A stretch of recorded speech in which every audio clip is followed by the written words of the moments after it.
அரசியலில் சாதிவாரி கணக்கெடுப்பை நடத்த வேண்டும் என்று தலைவர் ராகுல் காந்தி அவர்கள் கடந்த ஒரு 3 ஆண்டுகளாக ஒரு கடுமையான போராட்டத்தை முன்னெடுத்து வந்தார்கள். நாடாளுமன்றத்திலும் சரி, நாடாளுமன்றத்திற்கு வெளியிலும் சரி, ராகுல் காந்தி அவர்கள் கடுமையான ஒரு நிலைப்பாட்டை இந்த சாதிவாரி கணக்கெடுப்பு தொடர்பாக எடுத்திருக்காங்க. 3 ஆண்டு போராட்டத்திற்கு பின்பு இன்று நம்ம தமிழ்நாடு மாண்புமிகு முதலமைச்சர் அவர்களும் அந்த சாதிவாரி கணக்கெடுப்புக்கு குரல் கொடுத்திருக்காங்க. இந்தியா கூட்டணியும் ஒரு கடுமையான நிலைப்பாட்டை எடுத்தது. இன்று 3 ஆண்டு கால ராகுல் காந்தி அவர்களுடைய போராட்டத்திற்கு பின்பு இன்று பாஜக தலைமையிலான ஒன்றிய அரசாங்கம் இந்த சாதிவாரி கணக்கெடுப்பை நடத்துகிறோம்னு ஒப்புக்கொண்டிருக்கிறாங்க. அதை நாங்கள் வரவேற்கிறோம்.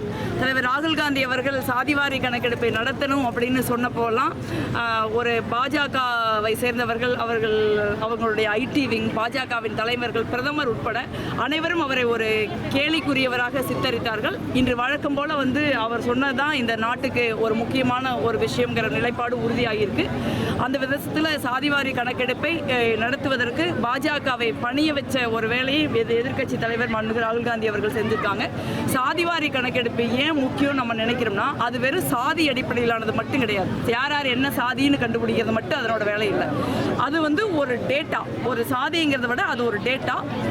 எந்த சமூகத்தை சேர்ந்தவர்கள் எவ்வளவு பேர் இருக்காங்க, அவர்களுக்கு உரிய பிரதிநிதித்துவம், அது சட்டமன்றமாக இருந்தாலும் சரி, நாடாளுமன்றமாக இருந்தாலும் சரி, உள்ளாட்சி அமைப்புகளாக இருந்தாலும் சரி, இல்லை வேலை வாய்ப்புகளாக இருந்தாலும் சரி, உயர் பதவியில் இருக்கிறவங்களாக இருந்தாலும் சரி, அந்த சமூகத்தை சேர்ந்தவர்கள், அந்த சமூகத்தினர் எவ்வளவு தூரம் எவ்வளவு பேர் இருக்காங்களோ அந்த அளவுக்கான பிரதிநிதித்துவம் அவர்களுக்கு கிடைக்கிறதா இல்லையா அப்படிங்கிறத கண்டறியணும்.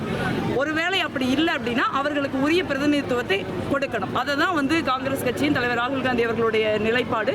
இப்போ நீங்கள் எடுத்துக்கிட்டிங்கன்னா இன்னைக்கு ஒன்றிய அரசாங்கத்தினுடைய அரசில் செயலாளர்கள், துணை செயலாளர்கள், இணை செயலாளர்கள் பார்த்தீங்கன்னா இவர்களில் 90% பேர் ஒரு குறிப்பிட்ட சமூகத்தை சேர்ந்தவங்களாக தான் இருக்காங்க.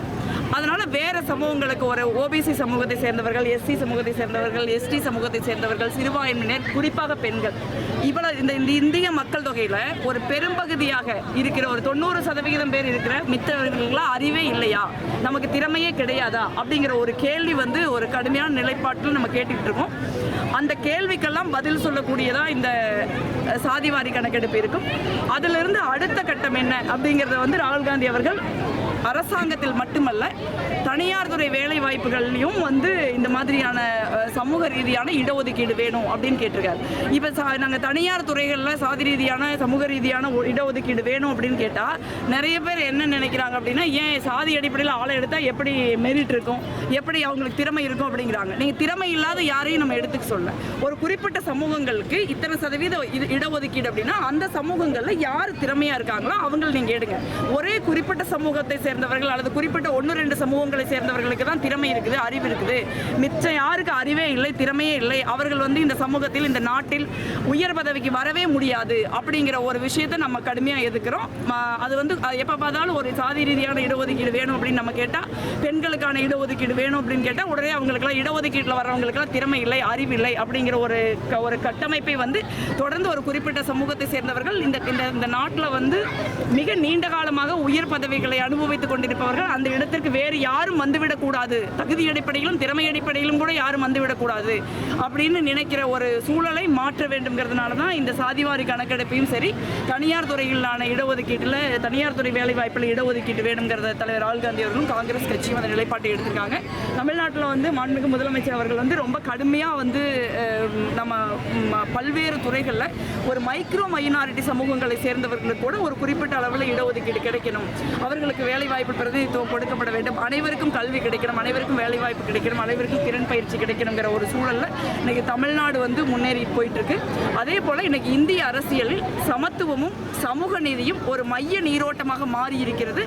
அதற்கான ஒரு சூழலை காங்கிரஸ் கட்சியும் தலைவர் ராகுல் காந்தி அவர்களும் உருவாக்கி இருக்கிறார்கள் இங்கே குறிப்பிடுவது. 100 நாள் வேலைவாய்ப்பு திட்டத்தை பொறுத்த வரைக்கும் அந்த 100 நாள் வேலைவாய்ப்பு திட்டத்தை பாஜக அரசு படிப்படியாக குறைத்து ஏறக்குறைய ஒரு நிப்பாற்ற நிலைக்கு தான் இன்னைக்கு கொண்டு வச்சிருக்காங்க. காங்கிரஸ் ஆட்சி காலத்தில் கிராமப்புறங்களில் இருக்கிறவர்கள், ஒரு வறுமையில் இருக்கிறவங்க, ஒரு விவசாய வேலை செய்கிறவங்க, மழை பெய்யல, ஒரு வேலை இல்லாமல் இருக்கிற சூழலில் சாப்பாட்டுக்கு இல்லாத கூட போயிருது நிறைய மாநிலங்களில். அந்த மாதிரி சூழ்நிலையில் அரசாங்கம் ஒரு 100 நாளாவது குறைஞ்சபட்சம் ஒரு குடும்பத்துக்கு வேலை கொடுக்கணும்னா நம்ம வேலை வாய்ப்பு கொண்டு வந்தோம். இன்னைக்கு அது பாஜக ஆட்சியில் அது 100 நாள் வேலை கிடையாது, 25 நாள் வேலையாக ஆகிருச்சு. அந்த செஞ்ச 25 நாள் வேலைக்கும் கிட்டத்தட்ட 5 மாதங்களாக ஊதியம் இல்லாத ஒரு சூழல் இருக்குது. நாடாளுமன்றத்தில் நான் அதை பற்றி பேசியிருக்கேன். நிறைய தமிழ்நாட்டை சேர்ந்த நாடாளுமன்ற உறுப்பினர்கள் கடுமையாக ஒரு நிலைப்பாட்டை எடுத்து நாங்கள் ஒன்றிய அரசோட போராடி கொண்டிருக்கிறோம். 100 நாள் வேலையை பொறுத்த வரைக்கும் கிராமப்புற மக்களுக்கு பாஜக அரசாங்கம் ஒரு மிகப்பெரிய அநீதியை இழைக்குதுங்கிறத நம்ம குறிப்பிட விரும்புகிறோம்.